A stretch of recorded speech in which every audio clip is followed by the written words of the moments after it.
Good morning, it's me, Louisa, and today's topic is grief and what it means to so many of us on so many different levels. Like a brother and a sister can lose a mom and both have a completely, entirely different experience to that loss. A grandparent, every grandchild feels it differently. So, in my life, I've had some major setbacks and losses. The first loss I ever experienced was not a family member, but she sure as heck was as close to me as possible. She was a woman who helped my mom raise me, and she was just one of the sweetest women I'd ever met, and she did everything for me that she could to help my mom be the best mom she could be when she was struggling desperately with her depression due to my father leaving. So when she passed, I was in 8th grade, and it was horrible. I mean, I screamed, I cried, I did all these awful things, and not awful things, but just really cried a lot because I couldn't understand it. And then the next loss was around 17 years old. I mean, there had been other losses and such, of course, but the next one that hit was a friend of ours in our neighborhood, kind of loved by all, headed to a dentist appointment on his motorcycle, and a woman kind of took a corner way too wide and just kind of ran him over and killed him.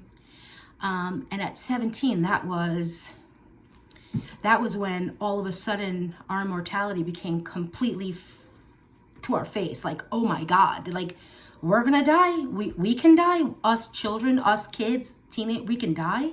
And that was hard to deal with. And in that loss, I suffered it in a way that I just kept thinking about it. Never was he off my mind.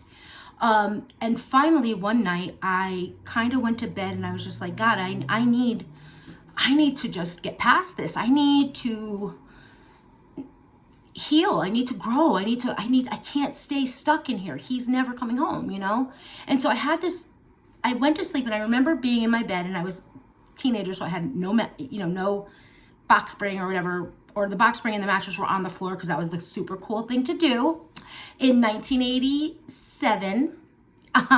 And so I was laying there, and the windows were kind of high up. And I remember asking God for this help.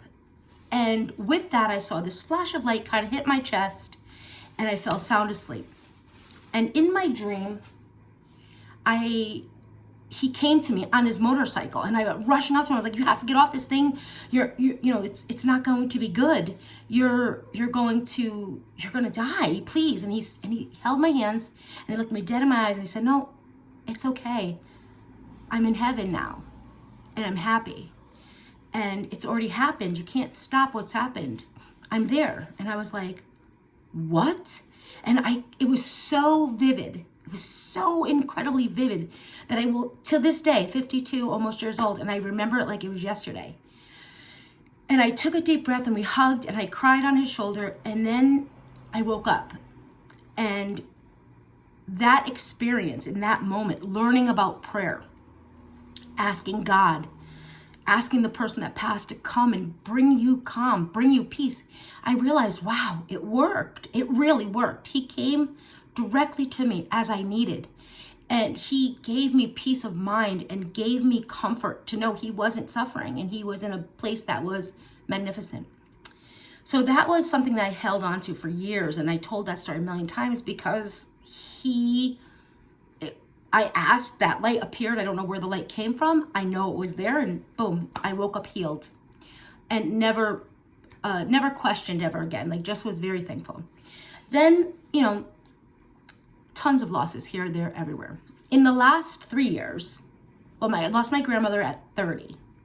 And that was crazy because in that experience, we had a tumultuous relationship because, again, she was like my dad and my mom was her daughter. So if my mom said yes and her mom said no to something I can do, then her no trumped my mom's no, yes, and then no was for me. So of course I had animosity towards her, like, mind your business, the only way a teenager could be, where you're just completely, you have no rationality and she was my enemy. So spring to 30. She's now passing away. I'm 29. She was going to die on my birthday. That was another thing I had to get through. However, when she was lying there in her last moments, and everyone seems to do a rally, she came to, and I leaned into her, and we were talking, and I asked to borrow my favorite sweater of hers, and she said yes, because all the years prior she was like, absolutely not. And I remember telling her that it was okay for her to close her eyes, and that the music was going to start, and her and my grandfather were going to get to dance again. And the twinkle in her eyes in that moment was so beautiful that how could you begrudge her that movement, that passage? You know, she needed to go to him. She had lived all these years without him, and she was ready to see him. And she had never dated again, nothing. Just her husband went to heaven, and she was done as a woman from the waist down, let's just say, because she'll hit me right from heaven in my head for saying such a thing. Anyway, so when my grandmother passed away, she had 8 children. We were all there, 20 grandchildren. I mean, everyone was there. And we were at hospice, and once she passed, they took her up to a private room where they kind of just, fixed her hair and laid her in a very comfortable, beautiful, serene space. And I was like, I need to go and be alone with her. And so I went up the stairs, and I got to the door, and I remember thinking, okay, this is going to be hard, but I also have to be strong because I am my mom's backbone. I am my little sister's backbone. My sons were alive at that point. They loved her.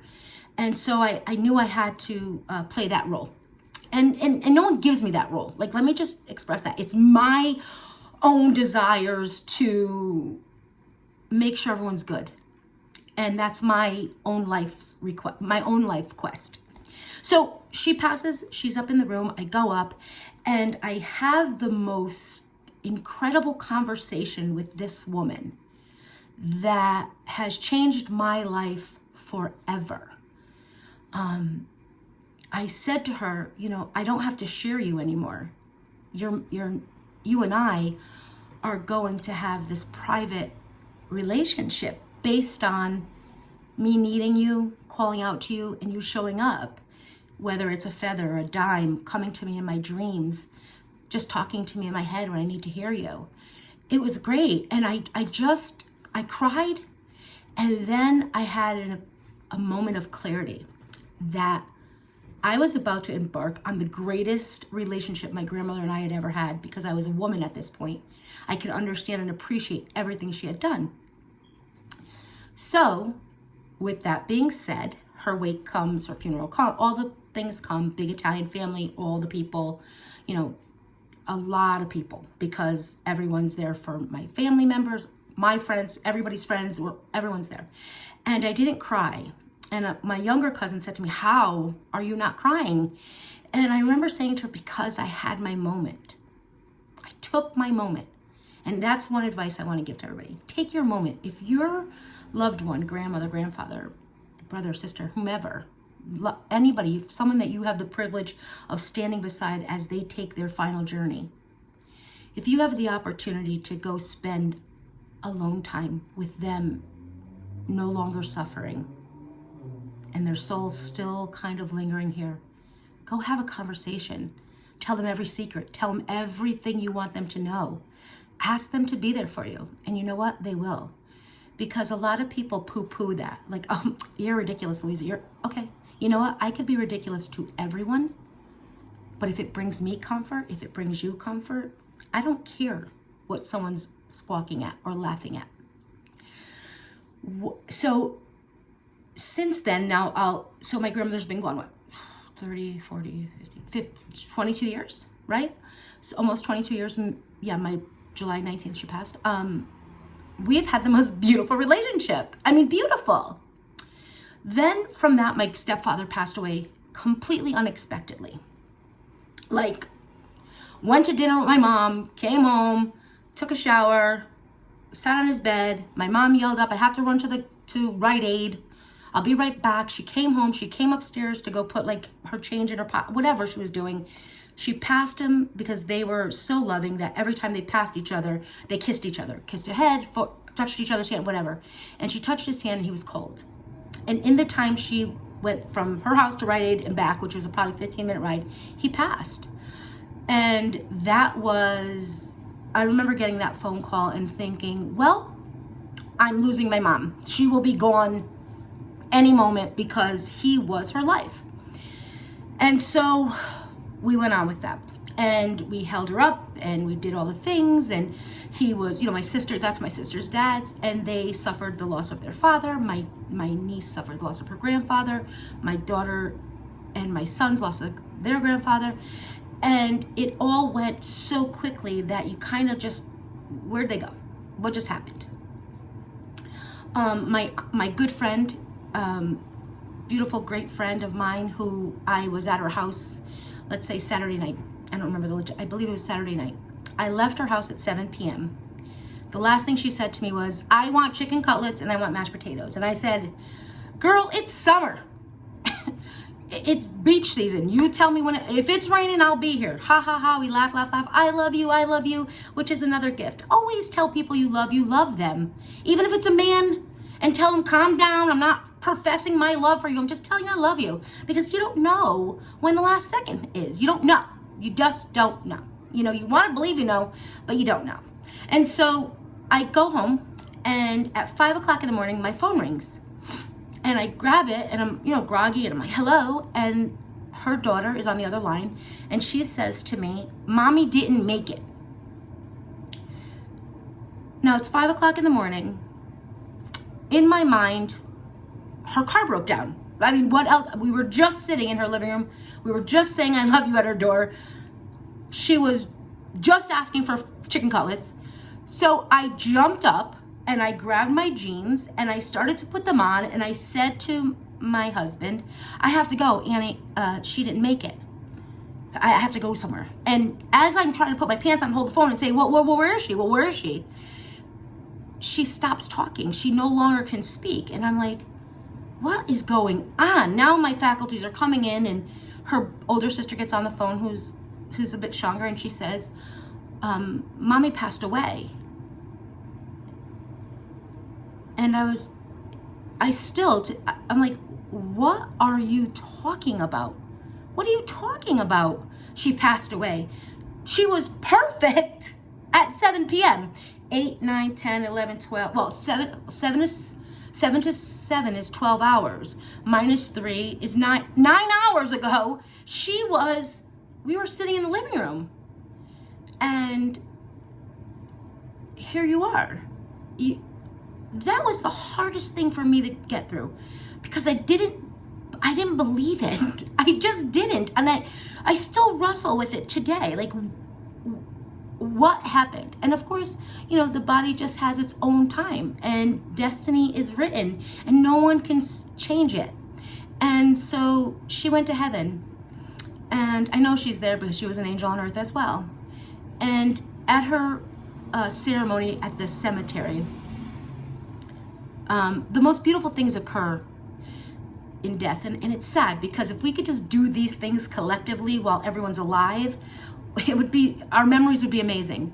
So we're there and we all speak, and I was honored enough to speak at the podium in church. We went back, and her favorite song was Leaving on a Jet Plane. And someone started playing that song, because that was the idea. We were going to play that song at her gravesite, and we were all going to stand in silence, and and somehow, some way, 150 people started singing this song. It might have been more. And our voices lifted, and it was just miraculous. And it was beautiful. And it was just something that would have never occurred if she was here. And we should have all just sang all the time, because that's just how fun she was. Then we get to my dad. My dad passes away, and my dad and I had an estranged relationship, as if you've watched any of my videos, you know. And he was very sick for a time, and people kept calling me. I was 18 years old, and why can't you? I kind of skipped, but I'm just going as I remember them, because I don't script them. why can't you go see him? Why can't you this? And this is a bunch of strangers asking me to explain myself to them. And at 18 years old, hell would have come before high water for me to explain myself to a bunch of strangers. Just wasn't going to happen. It was my heart. It was my decisions. My mother stood beside me and said, you know what? I'm going to honor whatever you say. However, as an Italian mother, she told me I had no choice, that once he passed away, I would have to respectfully go and pay my respects. And so be it. I did that.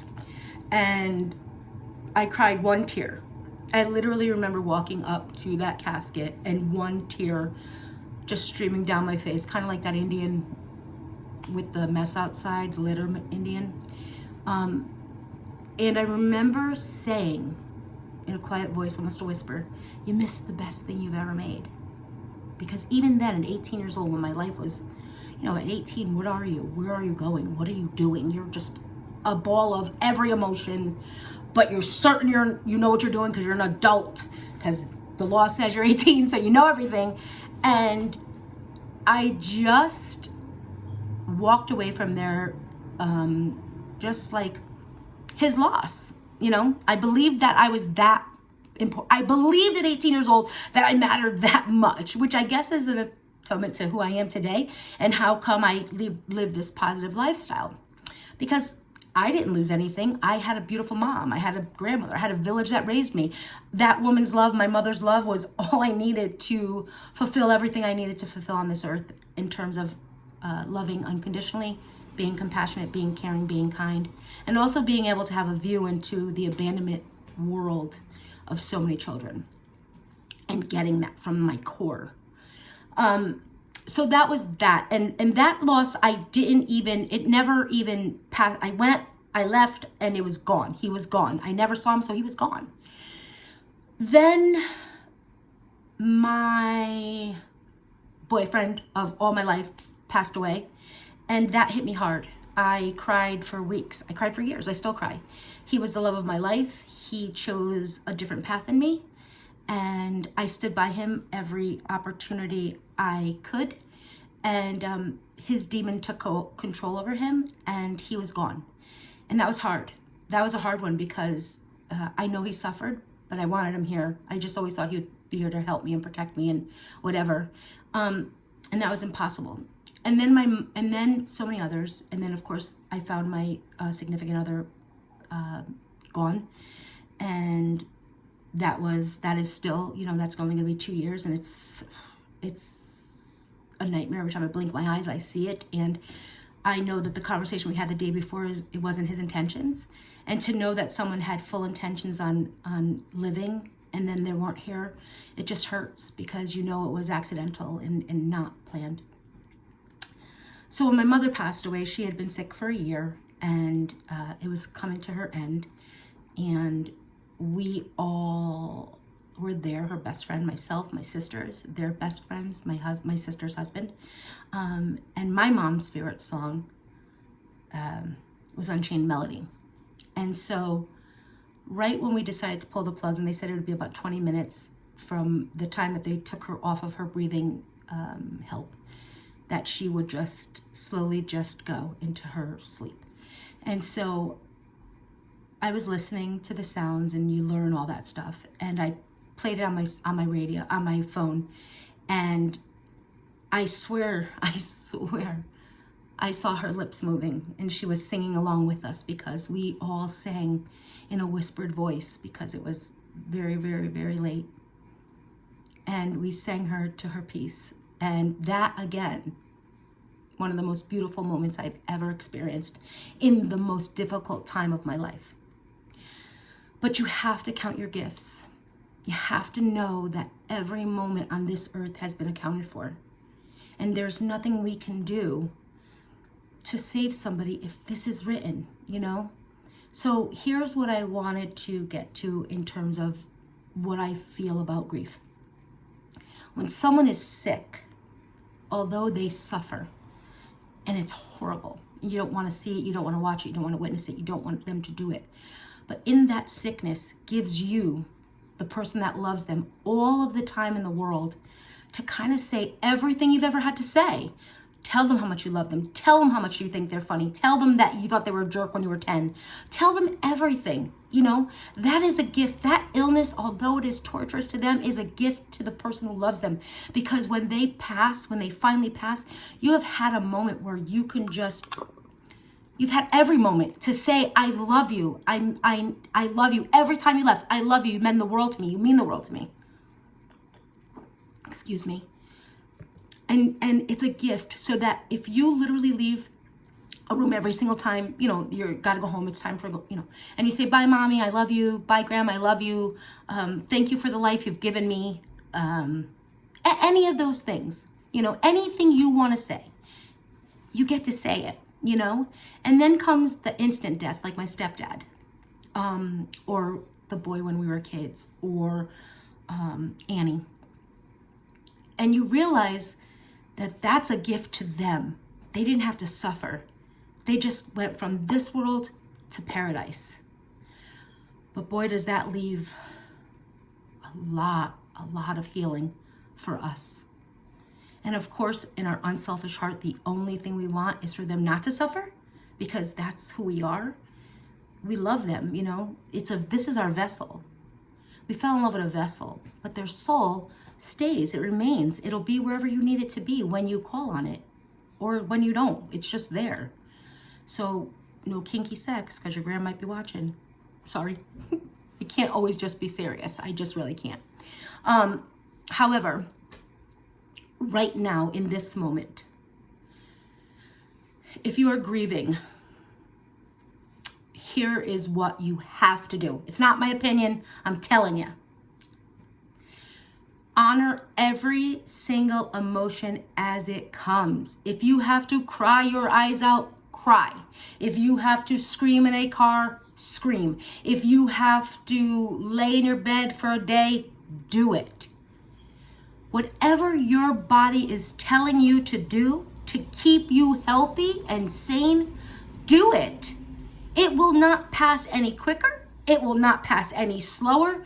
But you will not be creating this darkness within you that will just grow and grow and grow and explode in a way that we have no control over. Honor everything your heart and mind is telling you.